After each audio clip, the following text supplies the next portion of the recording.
Welcome to the Too Bad Eugene podcast. Let's talk Too Bad Eugene.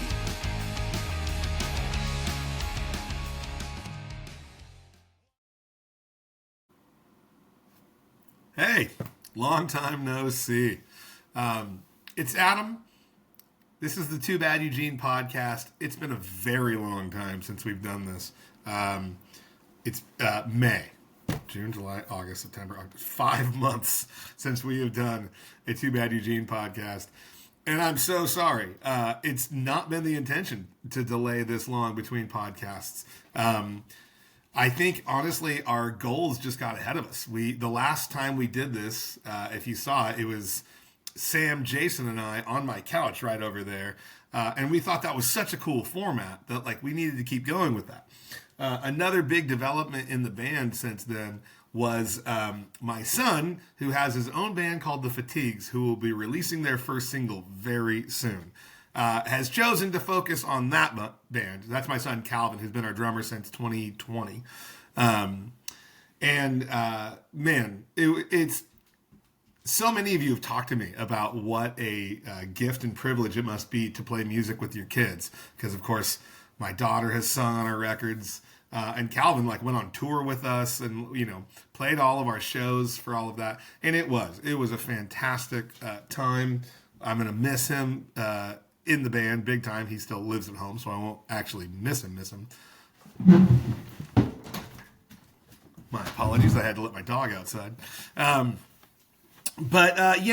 proud of him for the decision he's made. He's he wants to do things on his own. He kind of feels like playing, having his primary band be with his dad is in his words, kind of cutting the line in terms of musical experience, which I kind of laugh at because Too Bad Eugene is not, way ahead in the line right now. But we are having a lot of fun. But anyway, so look for his band's new stuff. The Fatigues, seriously good band. But then we have a new drummer named Connor Bruce. He joined the band back in June. He went on tour with us in July, up to the Northwest, which was super fun. He fits in like a glove, and he brings a lot to the band. And one of the things he brings beyond just being an incredible drummer is a lot of know-how with the technical aspects of recording, not just music, but things like this, podcasts. So our goals got really ambitious. We wanted to kind of do more of a professional podcast, and we still do. Expect number one, the podcast to continue, and to get better. Because Connor's got a lot of gifts and ideas, and we're gonna do them. It's just we've gotten really busy. So on this podcast, I want to do two things. I want to give you an update on the band because it's been a long time since we've done anything like this. And then I want to talk about our, kind of October surprise new single, Unacceptable. There's been a lot of positive feedback about the song. There's also been some concerns about its politics and some questions, which I have really appreciated. A lot of the conversations that have started online. So I thought it would be good to verbally talk through what I think are the political implications of the song. But so first, let me continue giving this sort of from the hip update on the band. We released this new song. I'm recording this on Tuesday, October 29th. We're going to release this tomorrow. The October 30th, where it will have been a week since we released our brand new single, Unacceptable. And I hope you've been checking that out. We did a video for it, which is, just kind of funny, playful. I mean, it's a very serious topic. And the video reflects that a little bit, but it also reflects the fact that we're a bunch of goofy dorks and can't take anything that seriously. But when we recorded that song, we also recorded a second song. Hold on one moment. Apologies for the dog nonsense. Anyway, there's my dog. That's Rocket. That's kind of a perfect segue. That's my dog, Rocket, who is named after Rocket Raccoon. As I said a second ago, when we recorded Unacceptable, we also recorded another song. That song is a Christmas song. It's a cover of the old 97's Here It Is Christmas Time. And if you have seen the Guardians of the Galaxy Christmas special, you've heard this song. It's the song that Kevin Bacon does with the old 97s dressed up as aliens at the end of that special. So our dog Rocket is named after Rocket Raccoon from the Guardians of the Galaxy. That's why I kind of like, oh, that's a perfect connection. But we've got even more stuff going on. We're in ambitious mode right now. That's kind of just, man, where we've been since we got going again in the beginning of 2021. I think we've been as ambitious since then as we are now. We're just getting better at doing stuff faster. So we are in pre-production now. We'll be going into production in November on a 4-song covers EP. We are going to do some covers. I've always kind of wanted to do that. In the punk space, doing punk covers of non-punk bands, that used to be really common. I think maybe I let Me First and the Gimmies make that feel disallowed now, like they kind of own that. But, you know, I think I just decided that can't be the case. Look at MXPX, friends of ours and, you know, heroes of ours. They've done 2, one of them before the Gimme Gimmies era, but they did On the Cover Part 2, well after the Gimme Gimmies had taken over. Of course, yeah, the fact that they had done one before all that, I think maybe gave them, it didn't give them license. It just took away any argument that they were doing what the Gimme Gimmies do. Like, no, punk bands have been doing that for a very long time. So, we're going to do it. And I actually hope to do it somewhat regularly. Maybe every couple of years do another, I don't know how many songs. We're going to record 4 is the plan. I'm kind of toying with maybe splitting that up and doing 2 7 inches of 2 songs. I don't know. We'll see how that goes. But we've got a set of songs we're doing. If you've seen us live in the last 7 months, probably, since Battle Scars came out, you've heard us do one of them. It's been in our live set. I won't give away what it is. But if you've seen us, you know. That will be on there. But and then as soon as we're done recording that, which it won't take very long, like I said, we're getting faster at recording these things, and I don't know when that will be out. My guess would be spring, maybe even summer. But at the very latest, right after the holidays, we will begin working on a new record. A new record is written. I am extraordinarily excited about it. I think it's our best stuff. As we, here's where I am mentally. When we were making Distance, in my head, I was like, we have not made the record we are capable of yet. And as I was making Distance, I was like, this is going to be the record we always wanted to make. And I will say, I still feel like that's what that album is. It is like this document of what Too Bad Eugene was always capable of. And I'm very proud of that record. But with Battle Scars, as soon as I had the songs written, I was like, oh, I think this is better. I remember saying that to a few people that were like, really? You think this is going to be better than Distance? I don't know. We'll see. At least as far as how I feel about the record and the way fans have, in terms of opening doors for us, Battle Scars definitely exceeded Distance in terms of just the response it's gotten. Sonically, I think it's a step up. But also, just in terms of like knowing what we want to be doing as a band, that album just feels more focused, more confident. Where this next record is in terms of writing, again, where with Battle Scars, I was like, I think when I wrote it, I'm like, I think this at least holds up to Distance. It might be a little bit better, but I think it at least holds up. With this new record, I'm like, I can't tell you how happy I am because I demo these things to death. I make very meticulous demos. I listen to those demos constantly. I've been, I would say the bulk of the writing for this next record happened in June and July. The last several months have been kind of fine tuning, and at this point, I'm like, not only do I think this is going to be better than Battle Scars, this is the first one where I'm like, I don't know if we'll ever be able to top this. We'll see. That's, and none of that is objective. That's just where I am mentally. I'm very excited about what we're working on for the next record. I think people are going to really dig it. But of course, it starts with just us. Our feeling is like, whoa, this is going to be really good. We want to take our time, make sure the recording goes well. But at least in terms of what the songs are, I'm very excited about it. One quick note just on the podcast. This probably should have gone first, but again, having apologized for how long it's been, I think we're probably going to stay with this format for now. We wanted to go to more like in-person, established kind of like an aesthetic, like a vibe, where we're all together in a room chatting. It's going to take us a while to be able to pull that off.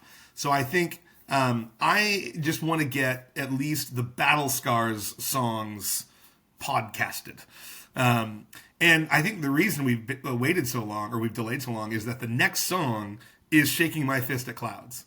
And that song is the most important song in the history of our band to this point, in terms of just a song that really seemed to open doors for us, get us a broader audience, get more people listening. If you look at the streaming numbers of it, it's like many times over our most streamed song. So it was important that we're like, we need all hands on deck. So we've been trying to schedule a time through the summer to podcast that, and it just never worked. We brought all of our gear with us to podcast when we went on the tour to the Northwest, thinking like, we'll have all this downtime. We'll podcast from the road. What a wonderful idea that was. But of course that didn't actually happen, because when you have downtime, you want to just power down, which is, largely what we did. So, that should be coming though very soon. I think, again, we wanted to do it all in person, and that kept it just from ever happening. So we're back to like, let's just do it over the internet like we've been doing this season. I think what we're looking at is, when we're done going through the record song by song, the Battle Scars record, we'll talk about what's next. We all really like the idea of just continuing on, rather than just having the podcast always just talk about our songs. We might talk about some of our favorite bands, some of our favorite records. We love chatting together. Oftentimes when we were in the van on the road, we were like, man, these conversations are podcast worthy. It's just hard. You can't really record in a van and eliminate all the outside noise and that kind of thing. So, we're a band that actually enjoys each other. We have a lot of conversations. We have really in-depth conversations about music and the history of music. We also, we are a band that's willing to call ourselves a punk band because of the, stylistically, we think quite clearly that's the kind of music we're making. But I wouldn't call myself a punk, as a noun. I don't know that anybody in the band would, because we do not limit ourselves to punk influences. We listen to a bunch of different stuff. It's quite a bit of that overlaps, but each member of the band has their sort of like specialty stuff quite a bit outside the punk space that we're really into. I am definitely the one in the band with the deepest love of punk that goes prior to the 90s. Like, I'm the one in the band that really loves like early 80s hardcore, and loves to talk about that. So we've all got these sort of individual specializations, and so these conversations get really, I think, electric because our love of music is just really, really broad, and we love punk most when it's drinking deeply from wider sources than just other punk bands. That's when I find punk the least interesting, when a band is trying to follow a set of rules of what it means to be punk and only listening to other punk bands and only emulating other punk bands. I think that's really boring. I think we all do. So anyway, that's what's been going on. That's where we're heading. Let me talk about this song, Unacceptable.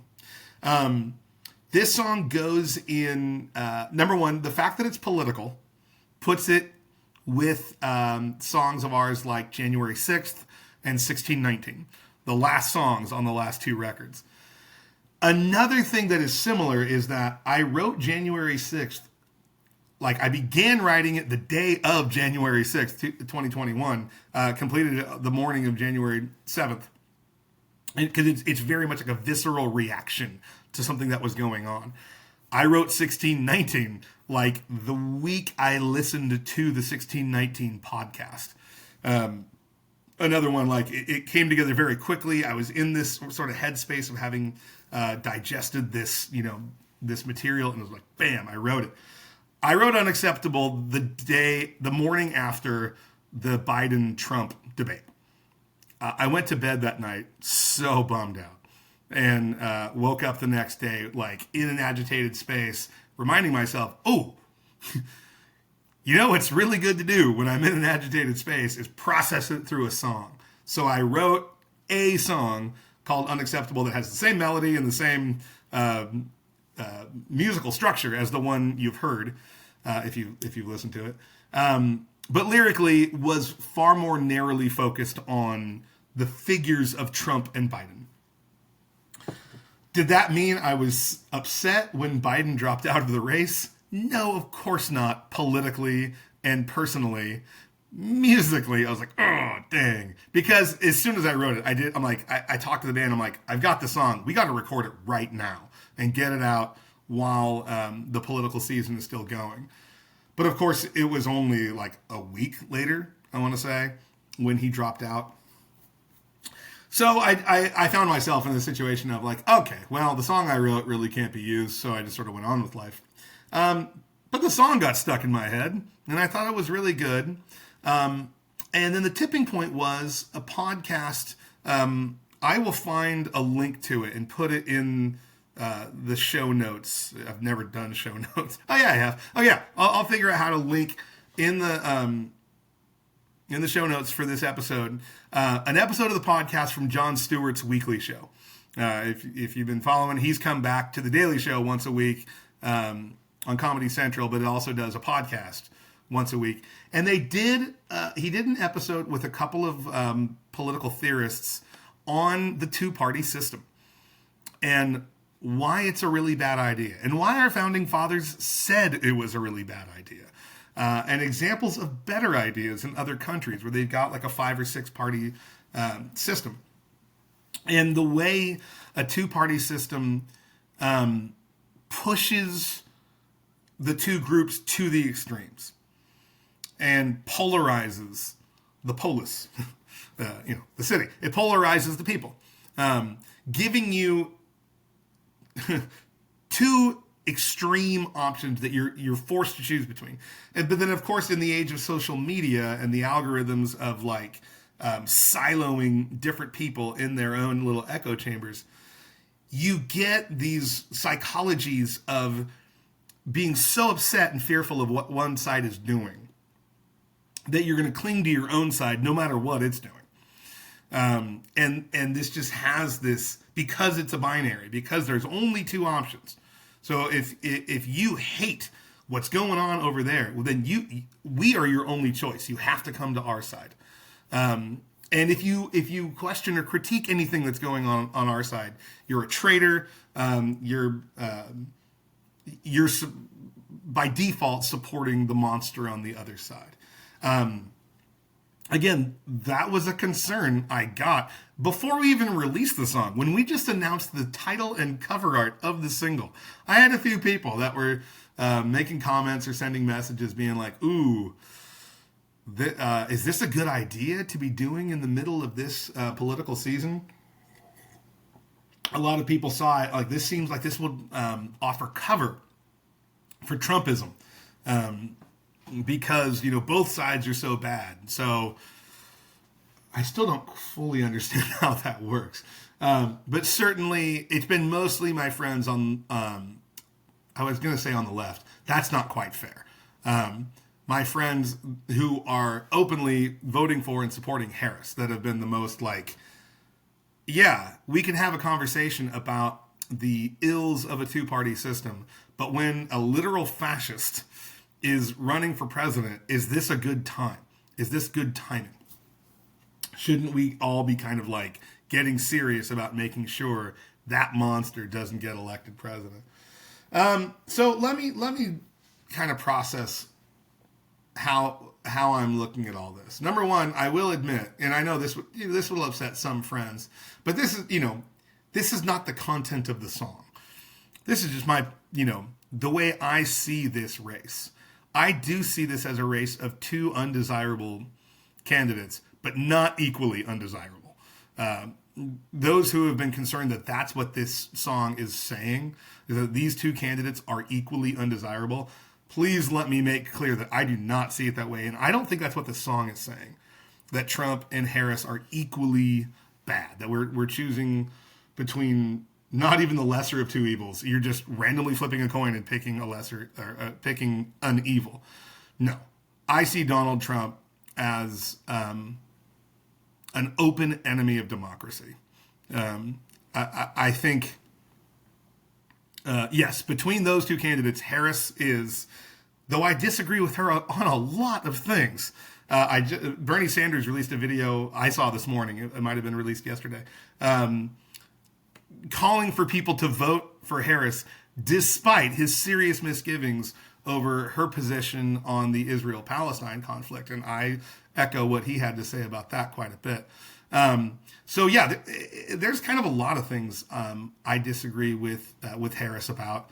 And in many ways, she is politics as usual. Those who, voice critiques of Trump's moral character oftentimes will say, what, you think like Harris is like, a paragon of moral virtue? And the answer is no, but that doesn't make them equal. Especially, I've had this conversation with several people, especially of my parents' generation, where going back to Clinton, there was always this concern that he's just a liar. I'm like, that may well be. But there's actually something healthy about a society where its political leaders have to lie about their moral failures, because at least there's a moral standard that the society is holding them to, that we're at least saying these are the kinds of behaviors we expect. And if you fall short of those, we're going to hold you accountable to them. So people that are morally weaker will seek to cover up their moral failures because there's a recognized standard of public conduct. What is so terrifying about Trumpism is the celebration of his honesty about his moral failures. That's not a good thing. I'm not saying lying is better than being honest. I'm saying when we now just don't care about the morality of our public figures. And I know a lot of people will say, well, we're not electing a saint. We're not electing a pastor. Totally agree, but I'm talking about the morality of how you treat our global neighbors. There is if you don't want to use the word morality, there is at least a etiquette in how you treat other nations with diplomacy that Trump absolutely just doesn't acknowledge. Other nations are trading partners or they are nothing. I think the global damage that would be brought on by another term of Trump is truly terrifying. So within the binary of our two-party system, I just want to make this absolutely clear. I hope Harris wins. And I know that will bring me heat from a lot of people that I love and that I respect. If you're disappointed in that position, I understand it. But it's just important for me to make that clear, because this song is not trying to say the options of Trump and Harris are equally bad. It is the position of this song is that our two-party system is unacceptable. Giving us these options, the structure that produces these options, is what we need to be committed to rethinking. Because as preferable as Harris might be to Trump, it is this two-party system that produces a Trump, and for her failings, a Harris, however much less those failings might be, and then makes that race close.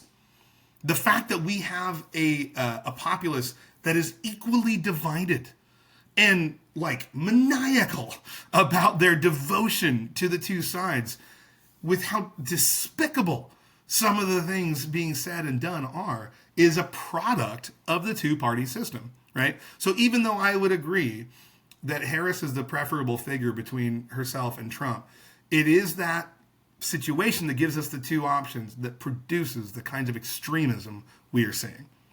And the clear kinds of moral compromises going on the Democratic side. It has to be acknowledged that the Democratic Party holds some accountability for the desirability of Trump, right?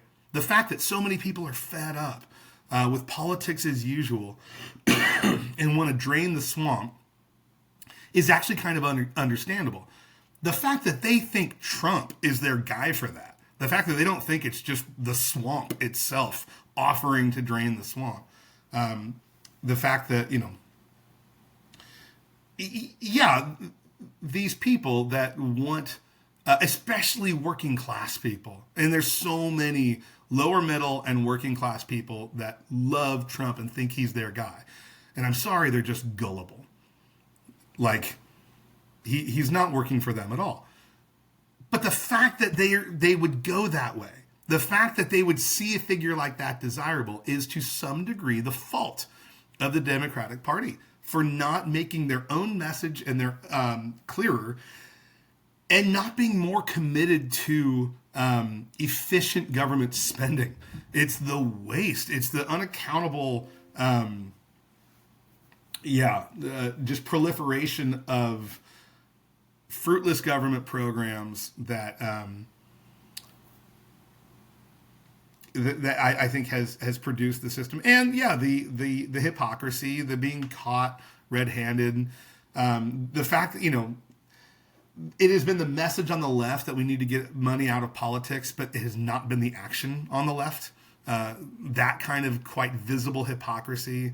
The Gavin Newsom's having, a big dinner party at the French Laundry in the middle of the lockdown with no mask. Those kinds of moments of just the blatant hypocrisy. Again, all of the hypocrisy, I don't disagree. I think is worse on the right now. I think Trump republicanism is far more broken and celebratory of evil, racism and misogyny, all that. I definitely agree with my friends on the left that want to make that argument. But the failures on the left are driving people to that version of the right. And the fact that we only have a left and a right is the thing that the reason... Hey, my dog is getting excited with me. The reason I rewrote this song as not about Trump and Biden anymore, but about the two-party system, was that this was something I saw as not just expression of my own frustrations, but after I wrote it and sat with it for a few days, I was like, oh, this is actually a public statement I want our band to make. This is like a contribution to our society's conversations, yes, in the middle of an election season where people are actually paying attention. Because we all know public interest in these kinds of things just evaporates a month or so after the election is over. I wanted to make this statement now about the fact that we need to be more creative. We need to be more critical thinking in how we view our public life. We need to acknowledge the brokenness of the Electoral College. I am fairly convinced that the Senate doesn't make any sense. We take these things as givens. We just take all these things as like, well, this is the game we're playing, so you have to play it well. And of course, those in power are faced with that reality. The people who want to get in power or maintain power, they have to play the cards they're dealt. But it's the populace that deals the hand. We're the ones who actually decide what the rules of the game are. And so there just needs to be a broader public consensus that this two-party system is a bad idea. I'm not a political theorist. I'm not an expert who would be able to give anybody a ready-made alternative. But again, I would really encourage you to listen to that podcast on the Jon Stewart Show, where some people who do know what they're talking about look at some alternatives and say, this might be a better way to do things. it's not going to bring about the kingdom of God. I'm not saying we can just swap out a 2-party system for a 5-party system and everything will be fixed. Of course not. But we have a particularly broken situation, I think, in American political life today. We have a thing that is not representative of the people, is driving us apart, is ruining Thanksgiving dinners and things like that, especially across generational lines where people just can't talk to each other about these things with any civility. I'll be interested to see, if anybody feels like what I'm saying here is heresy they want to push back against. That's fine. I hope you just understand that, like, the reason for putting the song out was not nihilism. It was not like, I don't care who gets elected. Trump is as bad as Harris. Harris is as bad as Trump. No. I definitely have a more, I think, subtle view than that. And in this particular choice between these two candidates, I don't think it's equal. But I think we need a different system. So that's where the song is coming from. These options are unacceptable. They're not equally unacceptable, but the system that gives us 2 options like this is a system we can do better than. Right, Rocket? Yeah, you agree, buddy? Yeah, whatever. All right. I hope you guys have a great rest of your day. I hope this didn't trigger anybody too much.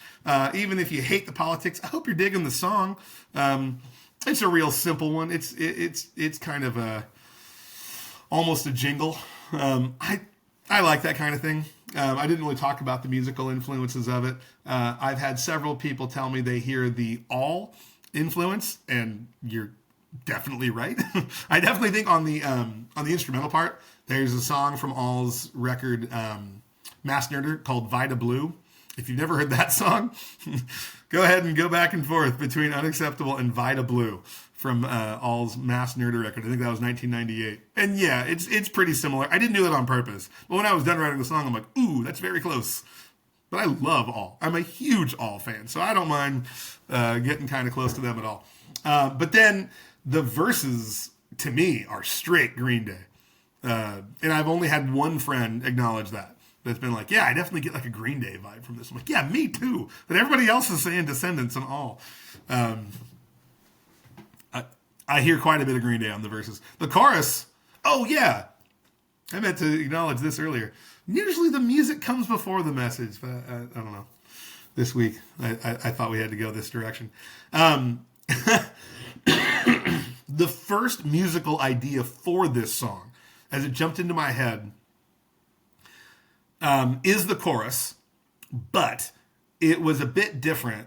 And if we had done it the way I originally conceived it, I recognized fairly quickly it was a direct ripoff of the intro instrumental riff from the Bouncing Souls song, Fast Times, which is a fantastic song. First song on their Comet record. So yeah, go ahead and listen to those. You'll hear the influence. I basically just took the original, because I heard the vocal part over the chords. So in my head, I didn't hear the parallel, right? Because when you're hearing a whole idea, music and vocals, it sounds distinct. But then when I just played it on the guitar without the vocals, I'm like, oh, that's Fast Times. It's like exactly Fast Times. So I basically just inverted the chord progression. It's like the same chords, but in a different order. See, I'm telling you the secrets here. It's a magician revealing his tricks, which maybe I shouldn't do. But I like being kind of open about those things. To me, there's a creativity in acknowledging your influences. And Bouncing Souls is such a great band. I remember seeing them for the first time at the Red Room in Santa Cruz with AFI. This was like 1995, probably. AFI had not released a record yet. Bouncing Souls only had, I think, The Good, the Bad, and the Argyle. And that was an amazing show. Anyway, kind of rambling at this point. I'll end this off. Look for a band podcast on Shaking My Fist at Clouds coming hopefully within the next week. Have a great one. We've got a 'cause he